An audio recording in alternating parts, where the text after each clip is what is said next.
The Royals coughed up game one of their doubleheader in St. Louis. What did we make of it? We'll tell you in this edition of Locked On Royals.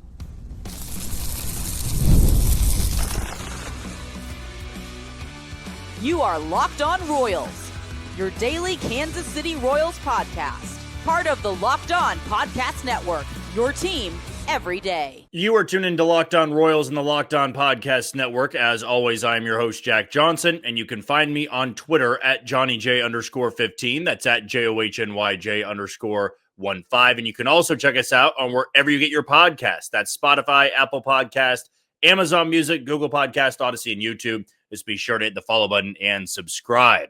Now, today's episode is actually just one of two. We'll be bringing you another breakdown after tonight's game with Cole Reagans on the bump going up against Matthew Liberatore. But for those first-time listeners, here's how the format works. We bring you episodes Monday through Friday, 30-minute episodes, as well as 60-second YouTube shorts after each and every Royals game.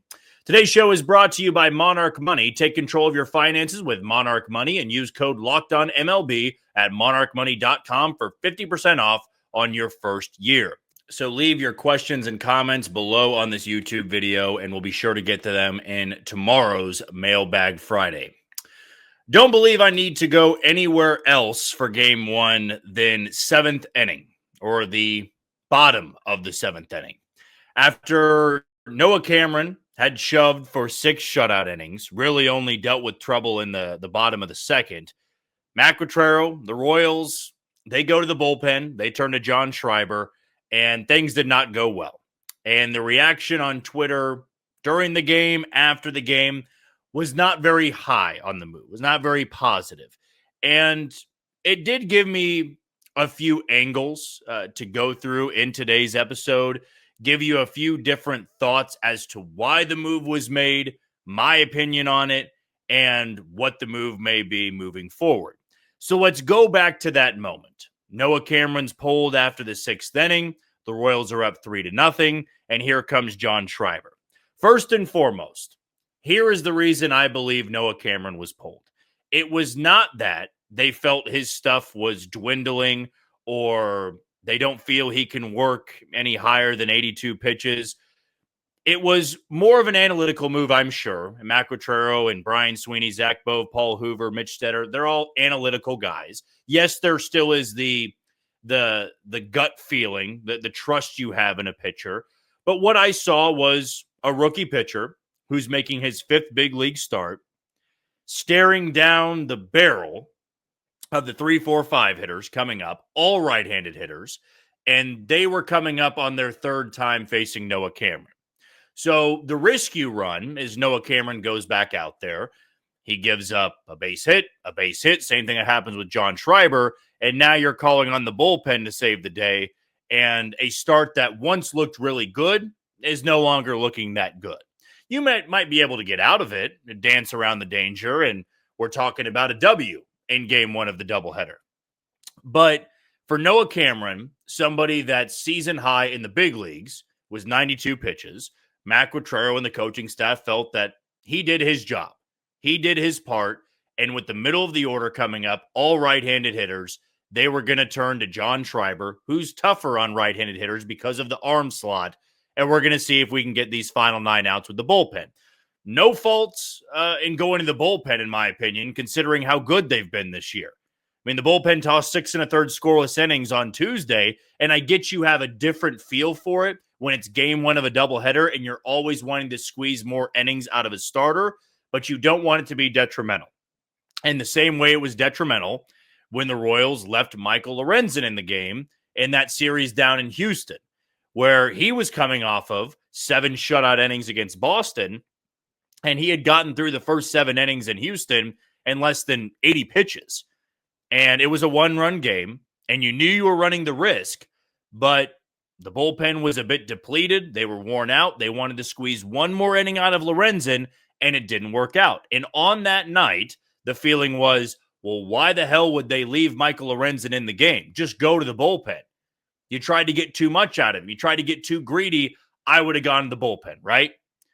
Well, it didn't work out. And that's baseball. That happens to every team out there. There is no manager that is going to make the 100% right choice every single time. There are going to be slip-ups. And in baseball, when you really go back to games you've won, think about Tuesday night. Did anybody talk about the moves that were made in the bullpen to piece together that victory? No, we didn't talk about it. We didn't talk about the 6 1/3 scoreless and, credit to Matt Quatrero to go into Serpa and Steven Cruz and John Schreiber and Daniel Lynch and Taylor Clark and Carlos Estevez. He knew exactly what he was doing. No, we talked about the offense. We talked about the bullpen doing their job, but we praised the pitchers, right? We gave credit to the pitchers. And this is not a protect Matt Quatrero segment. It's just simply pointing out that in moves like today and moves like today, blame goes to the manager and blame goes to the player. And I didn't see a lot of blame put on John Schreiber's shoulders when all the comments were flooding on my timeline. Oh, this loss is completely on Matt Quatrero for pulling Noah Cameron. How stupid can you be in doing that? And my thought process is, I get why he went to John Schreiber. I can understand that. I can understand wanting a righty to face 3 righties. It didn't work out. But we can bring up that John Schreiber made bad pitches in that inning that resulted in 2 runs being scored. We can acknowledge that on a double play ball with first and second, or maybe it was first and third. Yeah, it was first and third, where Bobby Witt Jr. fields it, tough play, but he skips the throw to Michael Massey, who then skips the throw to Vinny Pasquantino. On the field, it was a double play, but it was overturned. Run scores. All right, a better feed from Bobby Witt Jr., and that's a double play. 3-1, 2 outs, nobody on. Get one more out, and you got a 2-run lead going into the the top of the 8th inning. You go to Daniel Lynch in that same inning because John Schreiber can't work out of it.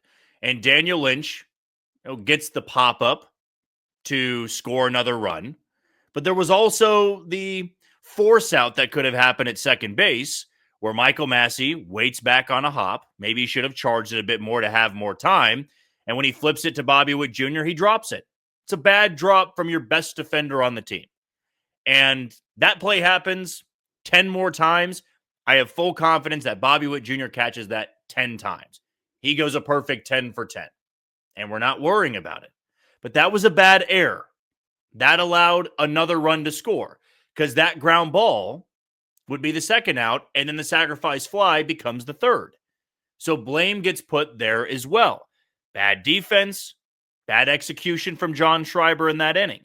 You get to the next frame. After the Royals offense did not score, you get a pop out in the first at bat, and then Daniel Lynch hits a left-handed batter. Just lefty on lefty crime. Can't happen in that spot.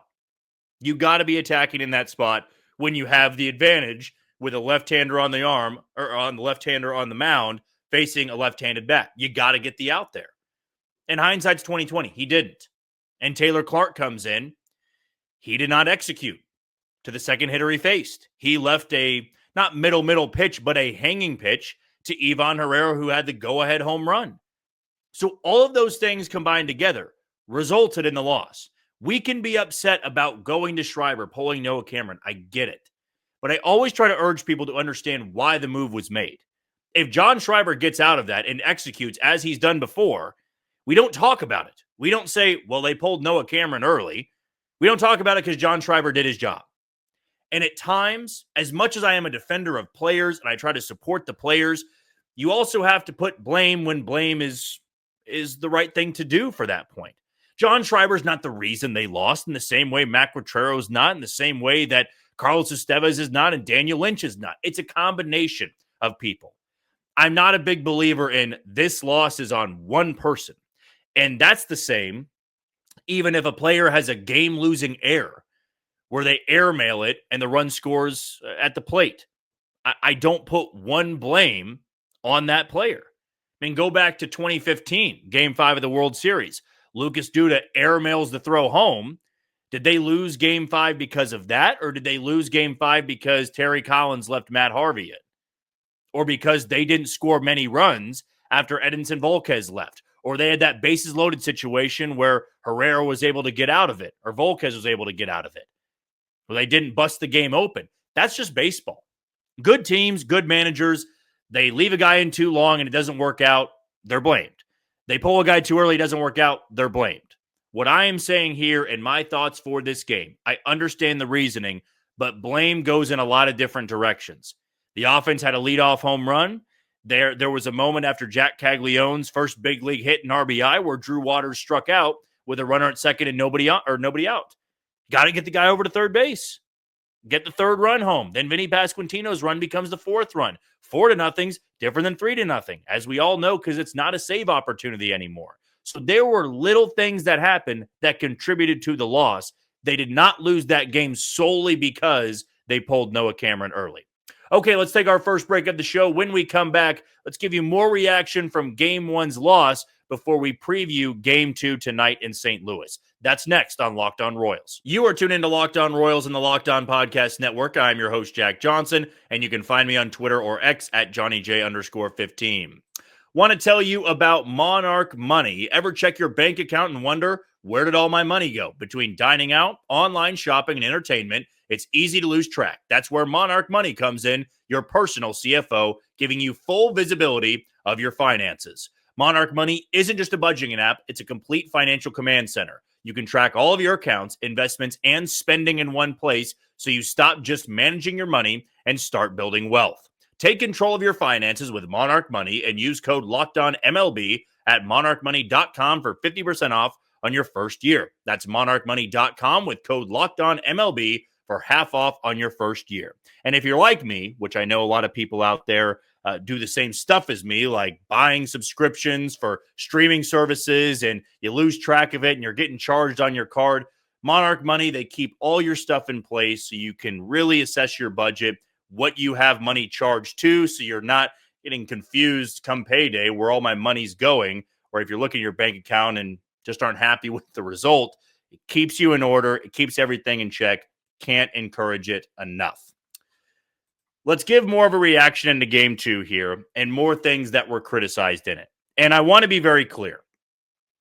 My words and my reactions is not to protect the Royals or Matt Quatraro, nothing like that. Like I said, this podcast is about the Royals. We are not affiliated with the Royals. We are not here to be a mouthpiece and make excuses for things that have been happening. As we saw in the first segment, I was putting blame on multiple people, not protecting one person and saying everybody's fine, it happens, and these bad losses suck. What I always try to live by, though, before doing these episodes, before I rant, before I put the emotion into this, a win in the regular season is never as good as it seems, and a loss is never as bad as it seems. I'm sure you've heard me say this before. And the first two games of this series could not be a more perfect example. You've got Tuesday night, where you're down 7-2. You have a 6-run inning. It's Jack Caglione's debut. The offense gets 10 runs. Bobby Wood Jr. homers. Nick Lofton homers. A lot of Royals fans in the stands. You can hear them chanting at the end of the game. You feel phenomenal. And we all felt great after that game. It was one game. And then today, after the rain out, you're ripping your hair out. How could this happen? This is terrible. It's gut-wrenching. I can never imagine losing like this. It's never as bad as that loss seems. Are we still mad about that game in Houston where Michael Lorenzen was left in too long and they blew it? Are we still mad about Sunday when they lost 1-0? No, baseball is a sport that you play so often, it's hard to get hung up on one game. Either way, like it's good to win a game. And if they win tonight, you're probably going to forget about Game 1. Maybe not forget about it, but the sting goes away because you split a doubleheader. And it's always hard to sweep a doubleheader. Now, am I going to come on the podcast here after Game 2 if they win and say, well, I'm good with a split? No, I will definitely acknowledge that they should have swept this series. But also, you'll never know because if they win Game 1, do they have the extra motivation to win Game 2? I feel going into tonight, you'll have some very locked-in players that feel they absolutely let one slip away. And even though it is June 5th, these games are still important. They count. There's 100 of these to go. Unfortunately, for those that get really upset about games like today, as you have every right to, it's going to happen again, likely. There's going to be another game where a bullpen guy blows it. or a starter is left in too long or pulled too early and it doesn't work out. You play so many of these that you're going to have a higher likelihood of making the wrong decision. Baseball is a sport that is just constantly put under a magnifying glass of moves you make throughout the game. And I would say more often than not, it's the bullpen moves that are made. You can criticize the lineup, and if they put up no runs, as we've seen before, as we saw on Sunday, you can say, what are they thinking? Why would they go with that lineup? Why would the manager do that? But bullpen moves are the ones in the moment where we can really look at it and say, well, I would have gone to somebody differently. And as I said in the first segment, if Noah Cameron gets left in there and gives up 2 runs, what are we talking about? Because I guarantee you, even though some of you may disagree, I guarantee you it would not be, well, I'm fine with that. At least they left him in there and they gave him a chance. No, we'd be talking about how Matt Quatraro screwed Noah Cameron over and ruined his start. And he doesn't get the win. He didn't get the win at the end of the day. And I'm sure that after that, John Schreiber, being the professional that he is, went to Noah Cameron in the clubhouse and said, that's on me. Same thing for Daniel Lynch. Same thing for Carlos Estevez. It's a close clubhouse, a tight clubhouse. These are all professionals. It happens in this sport, and you want to make sure it doesn't happen again. But after games like this, it's easy to look at the obvious thing and say, well, that was what cost them the game. That's what lost them the game. There was another thing that was criticized, which was Jack Caglione being replaced in the bottom of the 8th inning by John Rave. John Rave was in there for defense. And we have seen Matt Quatraro make defensive switches late in the game before. I've never had an issue with it. And if you have an issue with it, it ain't going away anytime soon. With Jack Caglione in right field, if there is another situation, unless he's due up in the 9th inning, he will be replaced. He will be replaced by a better defender out there. And I'm sorry, even though he made one hell of a catch in his first opportunity, he just started learning the position.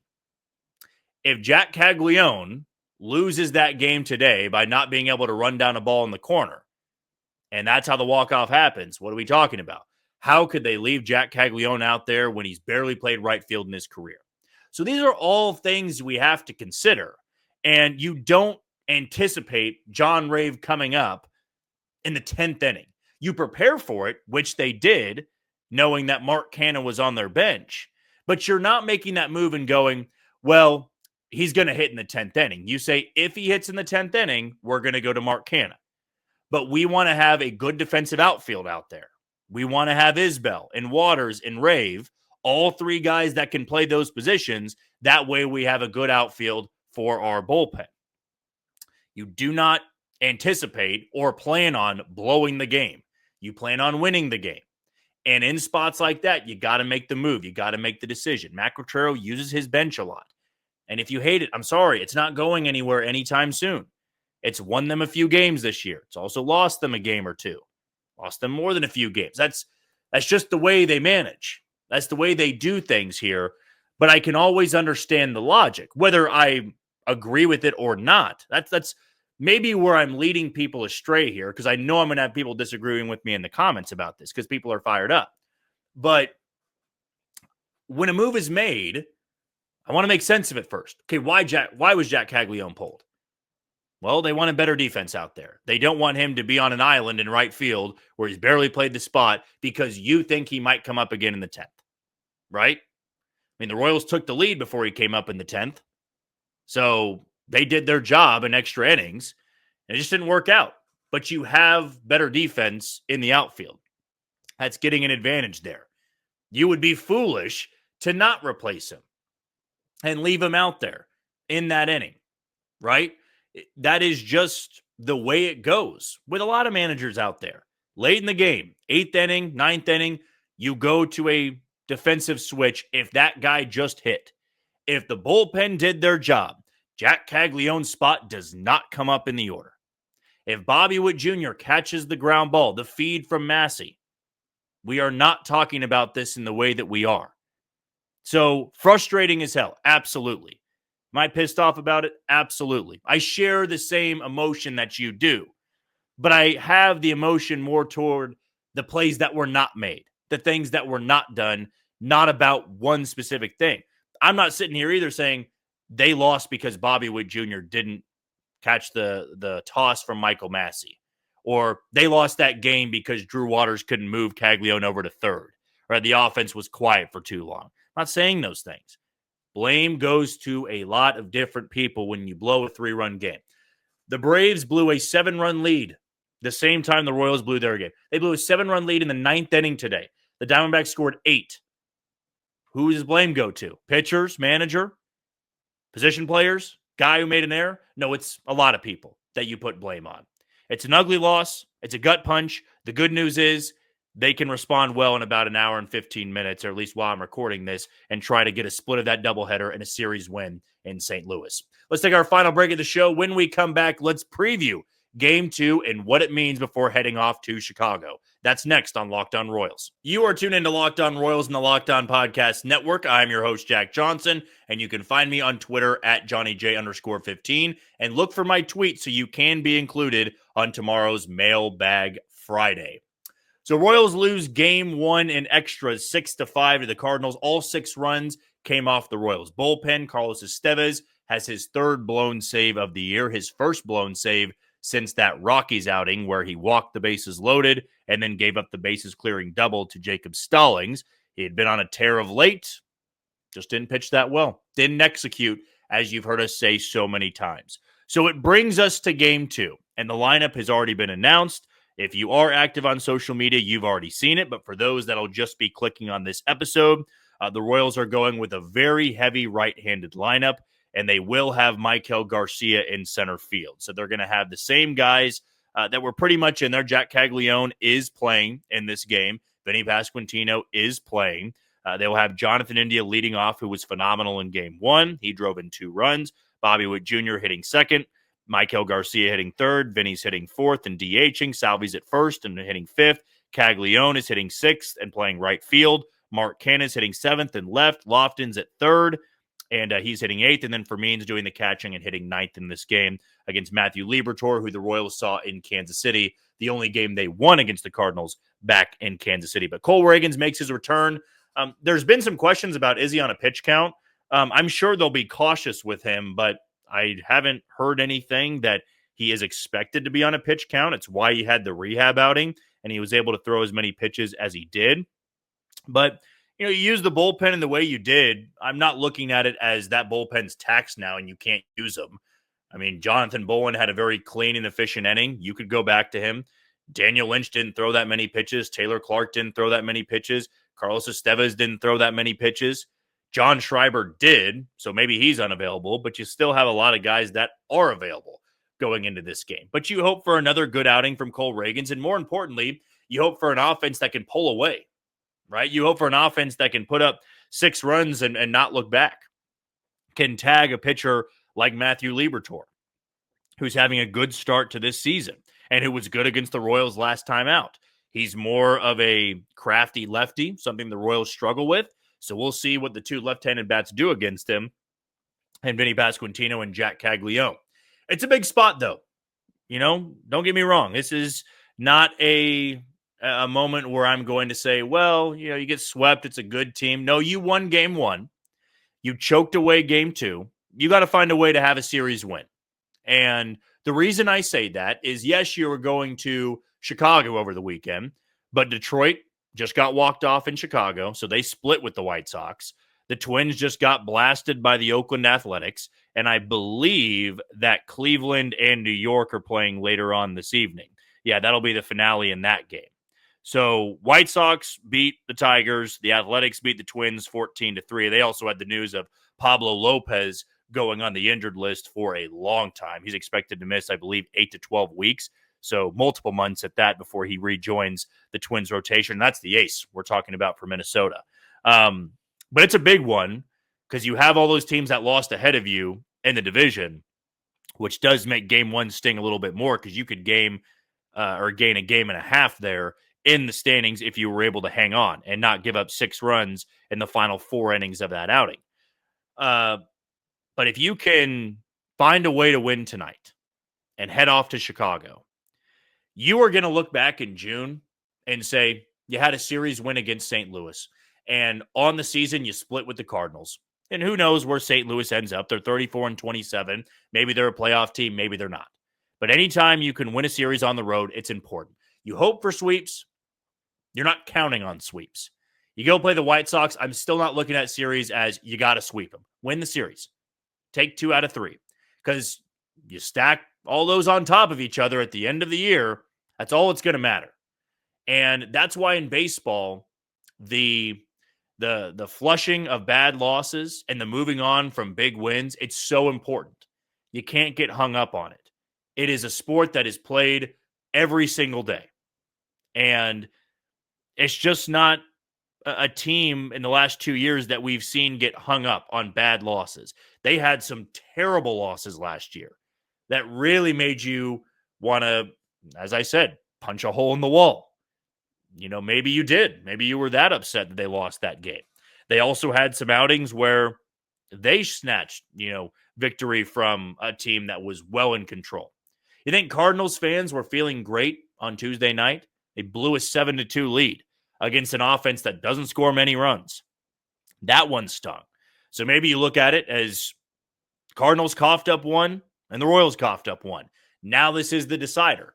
You get Cole Reagans, who was your ace last year, has not pitched like it this year, but he's back on the bump, looking to regain that title. It's the competition in that rotation. I want to one-up the next guy. Noah Cameron pitched his ass off. Now we want to see Cole Reagans go do the same thing. And I don't know, maybe we see Matt Quatraro handle things a little bit differently tonight. Maybe not, because Cole Reagans could be limited a bit. I don't know for sure. But if you get to a spot again where you're up 3-0 or 4-1 and Cole Reagans is at 70, 75 pitches and he could go back out there for a third time through the order, or do you go to the bullpen and go back to somebody that can give you a fresh look that the hitters are going to have to adjust to? Those are all things we're going to be looking for. But first and foremost, keep the offense going. 10 runs in game 1, 5 runs in game 2. I know that the 5 runs gets an asterisk there because one of those runs was the Manfred runner. So I can agree with that. But still, 14 runs in 2 games. Keep the offense going and take that into Chicago. You've got a really good opportunity to flush a bad loss and make our nightcap episode a hell of a lot better than this one. I know people are frustrated. Maybe you've cooled off by now. But that's what I love about doubleheaders is not only do you get 5-6 hours of baseball, but you get to flush a bad loss or you get to build on a good win. Cardinals fans are thinking, we just had a come from behind victory. Let's keep it rolling. Let's keep these guys down. But for me, I'm looking at it through the Royals lens here. They've got the opportunity to make up for it, to go out there and play with a little bit of a chip on their shoulder. Hopefully you can get more production from Jack Caglione. Don't want him to have a one-hit series. Even though that one hit was a big one, you don't want him leaving, 1 for 14 or 1 for 15 in this series before he heads off to Chicago. But I like the spot. I really do. I want to see what this team is made of on June 5th. You're 32-30. You're a game out of a playoff spot. You still have an opportunity to gain a game in the standings here. It's a big one. It absolutely is a big one. You heard the lineup for the Royals. Here is the lineup for the St. Louis Cardinals. They are going pretty righty heavy here. There's only 3 lefties in the lineup. It'll be Lars Nootbaar leading off again. You will have Mason Wynn hitting second. You have Brendan Donovan hitting third. Wilson Contreras hitting fourth. You have Ivan Herrera fifth. Nolan Arenado sixth. And then you have Yoel Pozo hitting seventh. He pinch hit late in the game. You also have Ryan Valade hitting in the 8 hole, and then Victor Scott, the excellent defensive center fielder, rounding things out and hitting ninth. Matthew Liberatore is the one on the bump. He was 3-4 with a 3.08 ERA. Well, that's going to do it for another edition of Locked On Royals, but only episode 1 of 2 tonight. So don't go anywhere after tonight's game. Come right back here, and we'll be able to give you a breakdown of what happens in Game 2 of the doubleheader. But want to give a thank you to all of you today. And for your second listen, check out Locked On MLB Game Night. Every game, every night, all season long. Get local analysis on a national scale and find MLB Game Night on Locked On MLB or wherever you get your podcast. So tomorrow, we'll have the Mailbag Friday. As for tonight, a recap of Game 2. But until then, you take it easy, Kansas City.